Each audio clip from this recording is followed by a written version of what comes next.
दोस्तों, क्या आप भी सीखना चाहते हैं भारतीय शास्त्रीय संगीत के राग?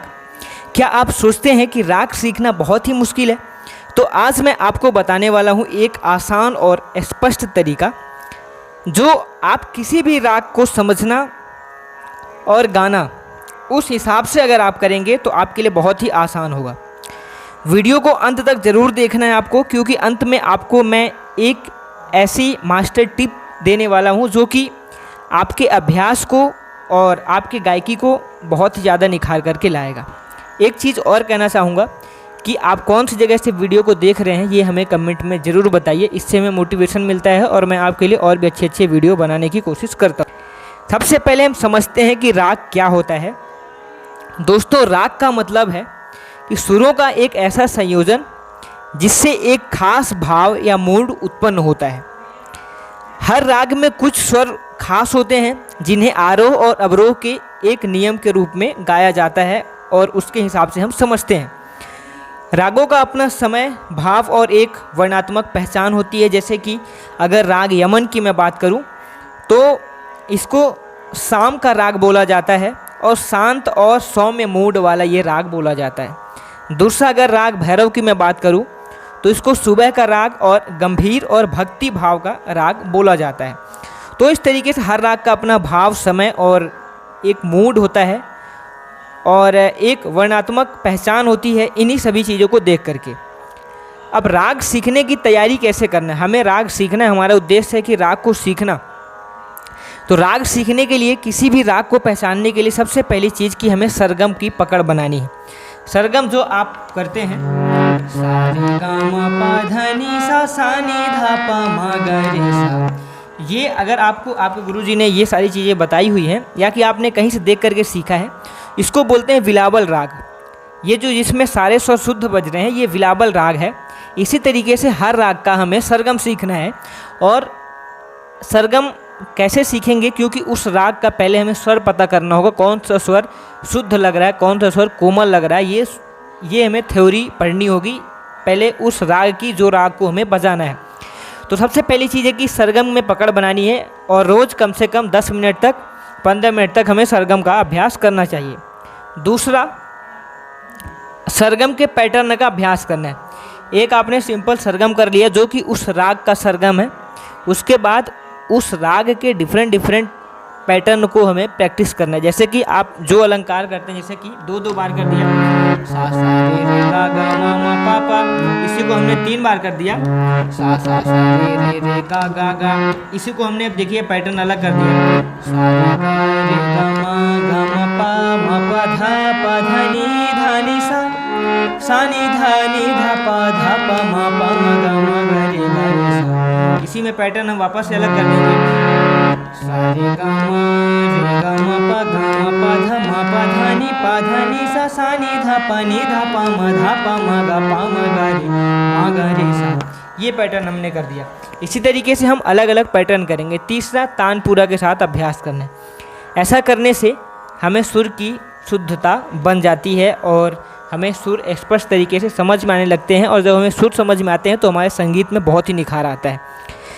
अब राग सीखने की प्रक्रिया क्या है, स्टेप बाय स्टेप मैं आपको यहाँ पर गाइड करते चला जाता हूँ। सबसे पहले ये समझना है कि राग किस समय और किस भाव के लिए गाया जाता है। ये सबसे पहले चीज़ है कि हम डिसाइड करेंगे कि हमें कौन सा राग गाना है। और अगर हमने ये डिसाइड कर लिया कि राग का नाम क्या है, तो अब हमें ये समझना होगा कि उस राग के गाने का समय और उस राग के गाने का भाव क्या है। भक्ति भाव है कि वीर रस का है या कि वात्सल्य रस का है। इस तरीके से हमें उस राग के भाव को समझना है। दूसरा स्टेप है कि आरोह और अवरोह को याद करना है। पहले हमें थ्योरी देखना है, उसके आरोह अवरोह को याद करना है, समझना है कि आरोह अवरोह में कौन सा स्वर कोमल लग रहा है, कौन सा स्वर शुद्ध लग रहा है। अगर मैं राग यमन की बात करूं तो राग यमन में माँ जो स्वर है वो तीव्र लगता है, इसके अलावा सभी स्वर जो हैं वो शुद्ध स्वर लगते हैं। तीव्र स्वर अपने मूल स्वर के ऊपर लगता है और जो कोमल स्वर होता है वो अपने मूल स्वर से एक स्वर नीचे लगता है। अगर हमारा ये शुद्ध रे है तो कोमल रे हमारा ये होगा। अगर हमारा शुद्ध माँ ये है तो तीव्र माँ ऊपर होगा एक स्वर। इस तरीके से हम कोमल और तीव्र की पहचान करते हैं। संगीत में रे गा धा नी ये हमारे कोमल होते हैं और मा जो होता है वो तीव्र होता है। तो विकृत स्वर 5 होते हैं, अगर ऐसा कहीं पूछा जाता है तो आपके लिए जानकारी के लिए मैंने बता दिया। अब राग यमन में देखिए, सा रे गा मा पा धा नी सा, सा नी धा पा मा गा रे सा। इसमें माँ हमारा जो है वो तीव्र लग रहा है। इस तरीके से हमें दूसरा स्टेप ख़त्म करना है। और तीसरे स्टेप में हमें पकड़ सीखनी है।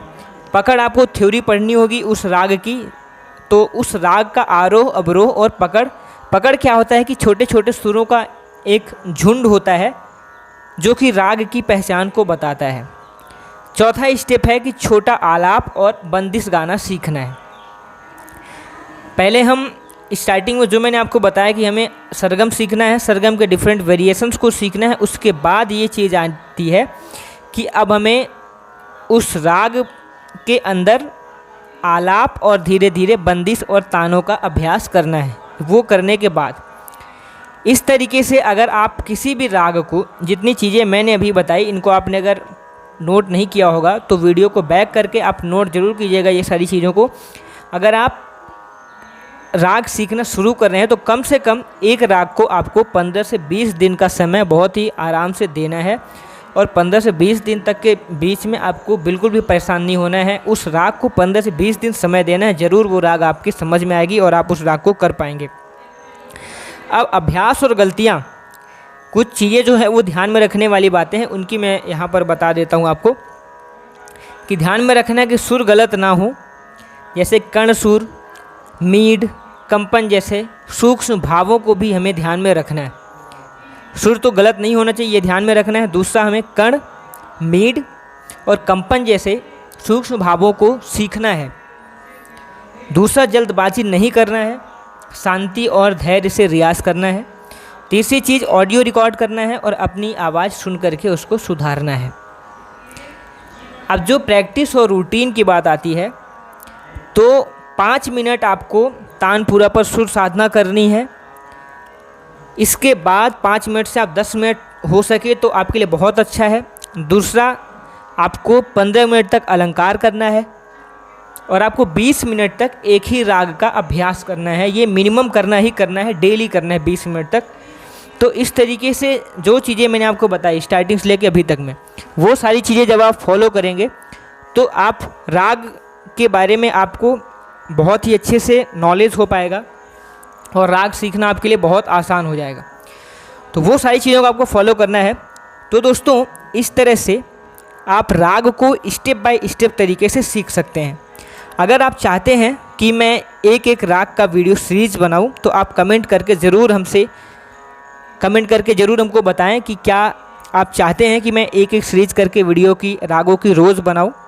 वीडियो अच्छा लगा हो तो लाइक करें और संगीत सीखने वाले हर दोस्त के साथ शेयर करें। मिलते हैं नेक्स्ट वीडियो में। धन्यवाद। Thanks for watching. जय हिंद, जय संगीत। एक चीज़ और कहना चाहूँगा कि आप कौन सी जगह से वीडियो को देख रहे हैं ये हमें कमेंट में ज़रूर बताइए। इससे हमें मोटिवेशन मिलता है और मैं आपके लिए और भी अच्छे अच्छे वीडियो बनाने की कोशिश करता हूँ।